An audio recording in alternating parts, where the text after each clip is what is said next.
This is the story of inspiration. In a sea of supermarket shelves, you need a product that's breakthrough. There's nothing else like it on the market. Everything is at stake for me. I've been working on this recipe for almost 12 years. You're one step away of falling on your face. I better not blow this. Who will be the next supermarket superstar? The concept is to show the world, if you have a great food idea, how to get it on supermarket shelves. Size matters here. In this case, it actually needs to get smaller. We only want the best. In the food business, there are no second chances. This business is brutal. There are a lot of people who come on this show that have no clue how hard it is. So we are today with Chris Cornyn. You are the president of Dine Marketing. Can you briefly tell us about the foundation of Dine and a very brief introduction? Sure. So Dine is part of the largest food innovation firm in the United States.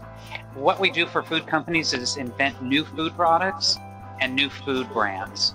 We're basically a resource for food companies that want new businesses and to open up new markets. So we can come up with a new disruptive food product, come up with how to brand it, how to position it, and take it to market. Right. You mentioned in your conference big data.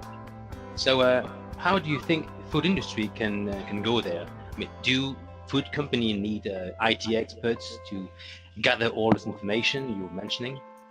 So I think there are two ways you can go about it. And the one that you just mentioned, food companies going to their IT department, is a really interesting idea. There's so much big data that food companies already have with their consumers. Now somebody needs to figure out how to use that. Maybe it comes from the IT department, maybe it comes from their consumer insights people, maybe it comes from the marketing people, but somebody's got to say, we're sitting on this wealth of information, how do we do it? So that's one way. And the other is there's a lot of big data out there to either purchase or to just tap into to help create new food products. For example, if you look at food apps and all the information that they have about consumer behavior, if food companies get that data, it can help them create a whole new line of food products. Right. About the investment around the big data or collecting all this information, would you think it would be more expensive or less expensive than traditional marketing activities? So collecting the big data should not be expensive. Ultimately, you're going to get the big data, but then you have to have smart people in your organization who know what to do with it and then how to transform it into actionable insights or businesses. The expense is having the people who are going to transform it. Those are smart people. The data itself shouldn't be a big issue or a big expense. And in your opinion, what would be your suggestions for companies to enter the big data? I mean, would it be gaining more into going to TV, digital, social media? What direction would you give food company to go?